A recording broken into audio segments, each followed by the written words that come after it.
Welcome to class number 39। हम देख रहे हैं ग्रामर रूल्स ऑफ वर्ब। तो पिछली क्लास में हमने देखे थे इससे जुड़े 10 रूल्स को। आज हम बचे हुए रूल्स को फिनिश करेंगे।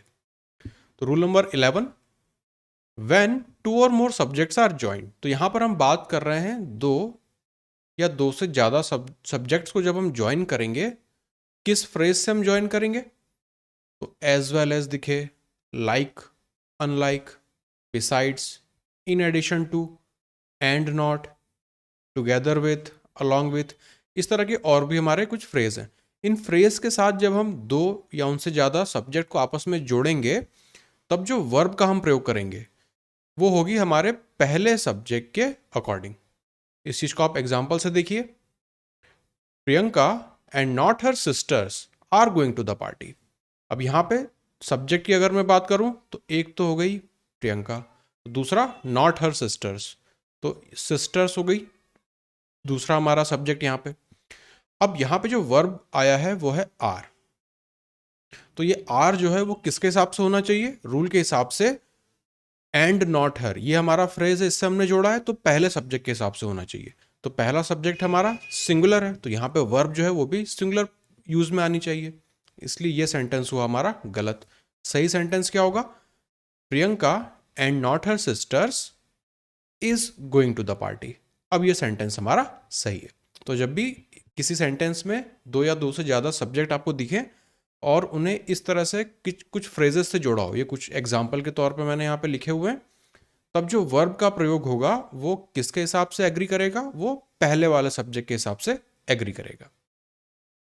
रूल नंबर 12, व्हेन टू और मोर सब्जेक्ट्स, अगेन दो या दो से ज़्यादा सब्जेक्ट की बात हो रही है, are connected by not only but also, या नीदर नॉर, या फिर ईदर और, या फिर नन बट, इस तरह के जो हमारे फॉर्मेशन है इनमें इनका अगर यूज होगा दो या दो से ज्यादा सब्जेक्ट को जोड़ने में, तब जो वर्ब रहेगा is used according to the nearest subject. तब वर्ब जो है वो किसके अकॉर्डिंग होगा? नियरेस्ट सब्जेक्ट के अकॉर्डिंग होगा। एग्जाम्पल देखते हैं हम लोग। Neither Salman nor his friends. तो यहाँ पे सलमान एक सब्जेक्ट, नॉर हिज फ्रेंड्स ये दूसरा सब्जेक्ट। जोड़ा किससे आपने इसको? नीदर और नॉर से। Is going to the party, तो यहां पे आप देखें वर्ब, ये वर्ब किसके हिसाब से एग्री करना चाहिए? पहले वाला जो रूल था उसमें था जब उन फ्रेजेस के साथ हमने जोड़ा था तो ये वर्ब पहले वाले सब्जेक्ट के हिसाब से एग्री करता है। लेकिन यहाँ पे अगर not only but also, neither nor, either और, इस तरह का फॉर्मेशन दिखे, तब ये वर्ब एग्री करेगा उसके नियरेस्ट सब्जेक्ट से। तो यहाँ पर फ्रेंड्स प्लूरल है, इसलिए जो वर्ब है वो भी प्लूरल आना चाहिए। तो ये सेंटेंस हुआ हमारा गलत। सही सेंटेंस क्या होगा? Neither Salman nor his friends are going to the party. तो ये सेंटेंस हो गया हमारा सही। ये जो वर्ब है ये एग्री कर रहा है उसके नियरेस्ट सब्जेक्ट से, ना कि पहले वाले सब्जेक्ट से। रूल नंबर 13, मैनी अ, एक ये वाला, दूसरा more than one, should be followed by singular noun and singular verb. तो कुछ फॉर्मेशन सेंटेंस फॉर्मेशन होती है जहां पे मैनी अ या मैनी एन या फिर मोर देन वन, इससे हम शुरू करते हैं सेंटेंस को। तो वहां पे जो नाउन आएगा वो भी सिंगुलर रहेगा और जो वर्ब होगा वो भी सिंगुलर रहेगा। एग्जाम्पल हम देखते हैं। Many a man have come to the party. तो आप देखेंगे सेंटेंस स्ट्रक्चर किससे आ रहा है? मैनी अ, इस वाले से आ रहा है। अब हमें पता है जो नाउन आना चाहिए वो सिंगुलर आना चाहिए, पर यहां पे तो प्लूरल है, तो ये हो जाएगा गलत। दूसरा, उसके बाद जो वर्ब आना चाहिए वो भी हमारा सिंगुलर होना चाहिए, तो यहाँ पर ये भी गलत है, ये सेंटेंस हुआ गलत। दूसरा, मैनी अ मैन, अब मैन यहाँ पे सिंगुलर आया तो ये सही है, लेकिन हैव ये हमारा प्लूरल हो गया तो ये गलत, इसलिए सेंटेंस भी गलत। सही सेंटेंस क्या होगा? मैनी अ मैन, अब आप देखेंगे ये भी सिंगुलर, हैज़, तो वर्ब भी singular, come to the party. अब ये सेंटेंस हो गया सही। तो मैनी अ या फिर मोर देन वन, इससे जब हमारा सेंटेंस शुरू होगा तो नाउन भी सिंगुलर और वर्ब भी singular. Rule number 14, the inverted form of verb. Inverted form of verb हम कई बार डिस्कस कर चुके हैं, क्या होता है? Is used in the following cases. कब कब यूज करेंगे? When the sentence is introduced by an adverb, ये पहला केस। दूसरा, when the verb is meant to express a wish और प्रेयर। एग्जाम्पल से आप इसे समझिए। Hardly had I reached the station when the train arrived. तो यहाँ पे जो सेंटेंस है, हम पहले वाले रूल की बात कर रहे हैं, हार्डली, तो ये हुआ हमारा एडवर्ब, इससे सेंटेंस शुरू हो रहा है। तो आप देखेंगे हैड और आई, नॉर्मल सेंटेंस होता तो उसमें सब्जेक्ट पहले आता है और हेल्पिंग वर्ब बाद में आती है, लेकिन इन्वर्टेड फॉर्म में क्या होता है, हेल्पिंग वर्ब पहले आती है और सब्जेक्ट फिर हमारा बाद में आता है। तो जब भी ऐसा सेंटेंस होगा जहां पे हम एडवर्ब से शुरू कर रहे होंगे, तब इन्वर्टेड फॉर्म ऑफ वर्ब हमें यहाँ पे यूज करना है। इसलिए hardly had I reach the station when the train arrived, तो ये सेंटेंस हो गया सही। दूसरा, may you get great success in life. तो आप देखेंगे विश या प्रेयर यहाँ पे बताई जा रही है, कैसे पता चल रहा है, वो हमें मे को देख के पता चल रहा है। May you get great success in life. अब यहाँ पे यू जो है वो सब्जेक्ट है और मे जो है वो हमारा हेल्पिंग वर्ब है। तो अगेन यहाँ पे इन्वर्टेड फॉर्म का रूल फॉलो हो रहा है, सब्जेक्ट बाद में आ रहा है, हेल्पिंग वर्ब पहले दिख रहा है, तो ये सेंटेंस भी हमारा सही है। Rule number 15, when a subject becomes receiver of an action following verbs take reflexive pronoun. तो अब हम बात करेंगे कुछ ऐसे शब्द हैं जिनके साथ हमें रिफ्लेक्सिव प्रोनाउन का प्रयोग करना होता है, जैसे acquit, absent, avail, reconcile, amuse, resign, adapt, adjust, pride. ये कुछ इस तरह के शब्द हैं जिनके साथ हमें रिफ्लेक्सिव प्रोनाउन का प्रयोग करना होता है। एग्जाम्पल अगर हम देखें, I pride on being able to work smoothly under pressure too. तो यहाँ पे प्राइड, इसके साथ हमें यूज करना होता है रिफ्लेक्सिव प्रोनाउन, इसलिए ये वाला सेंटेंस गलत है। सही सेंटेंस कैसा दिखेगा, आई प्राइड माई सेल्फ। तो आप देखेंगे यहां पे रिफ्लेक्सिव प्रोनाउन आया, on being able to work smoothly under pressure too. ये सेंटेंस अब हमारा हो गया सही। एक और एग्जांपल हम देखते हैं, we adapt to the environment. तो यहां पे आप देखेंगे अडाप्ट की बात हो रही है, इसके साथ आना चाहिए रिफ्लेक्सिव प्रोनाउन, जो कि यहां पर हमें नहीं दिख रहा है।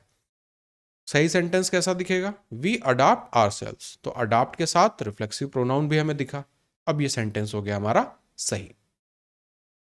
Rule number 16, a collective noun takes a singular verb when the collection is thought of as a whole, या फिर a plural verb when the individual of which it is composed are thought of।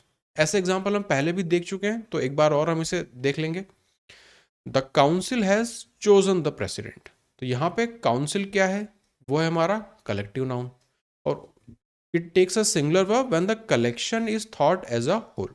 मतलब इस council, जो पूरा एक group of people है जिसे हम काउंसिल बोल रहे हैं, उसे हम एज अ कलेक्टिव, एक ग्रुप की तरह ट्रीट कर रहे हैं, इसलिए इसके साथ जो वर्ब आएगा वो सिंगुलर होगा, तो ये सेंटेंस सही है। फिर the audience have taken there seats. अब ऑडियंस जो है वो भी कलेक्टिव नाउन है, लेकिन यहाँ पे ऑडियंस से हम रिफर कर रहे हैं इंडिविजुअल व्यक्ति को, तो अब उस केस में यूज होगा प्लूरल वर्ब।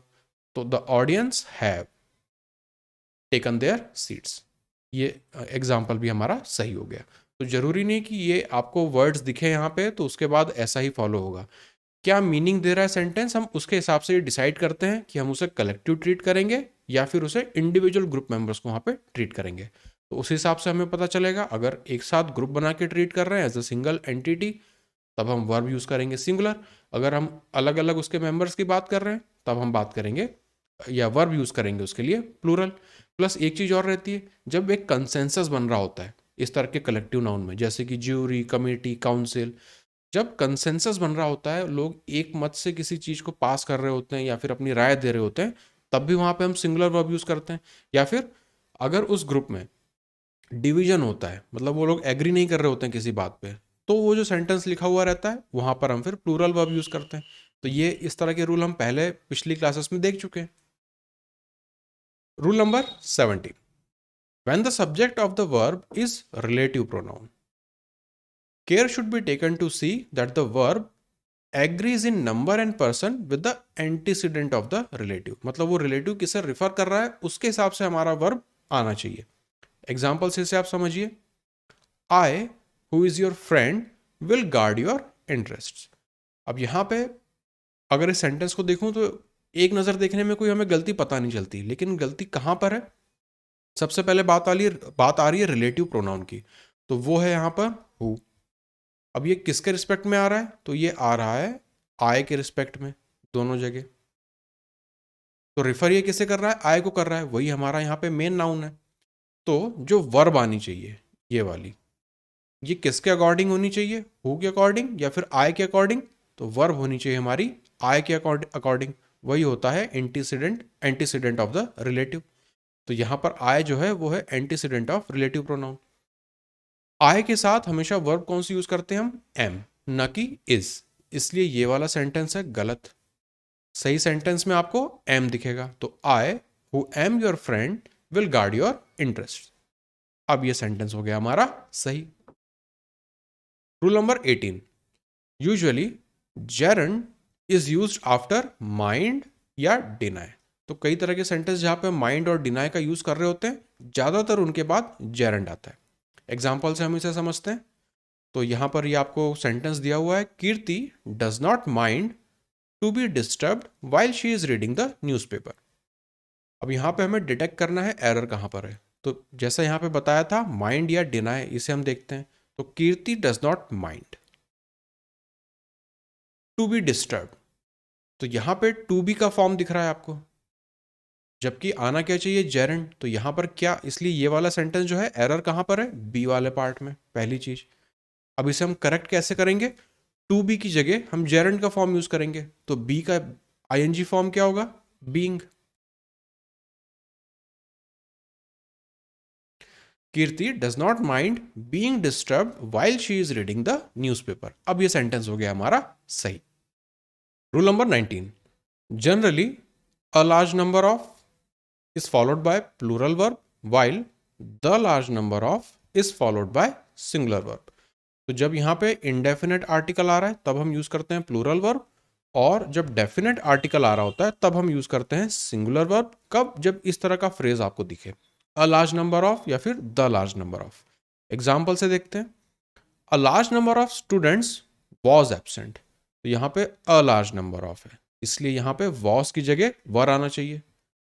ये वाला सेंटेंस है गलत। सही सेंटेंस कैसा दिखेगा, a large number of students were present.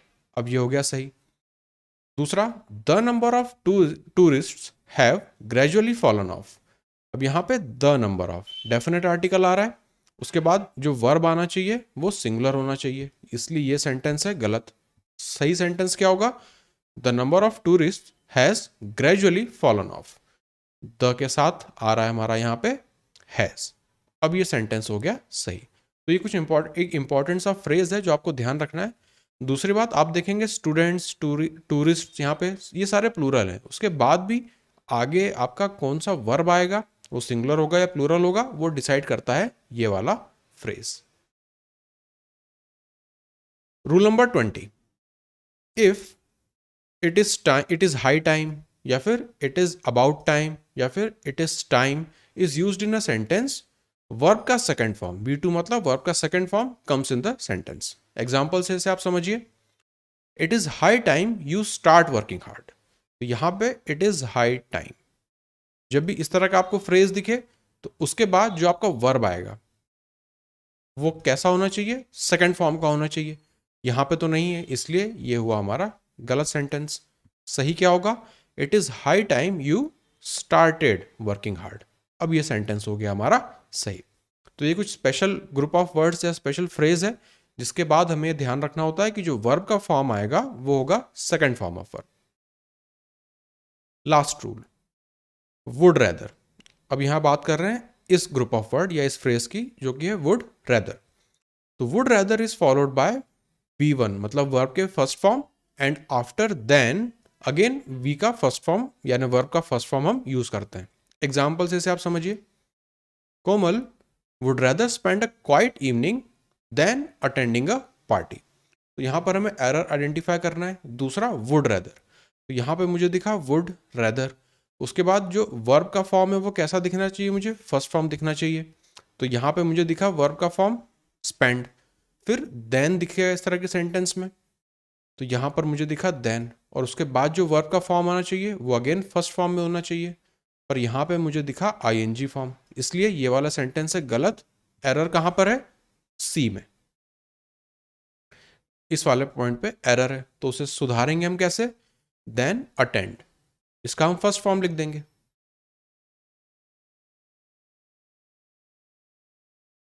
अब ये सेंटेंस हमारा हो गया सही।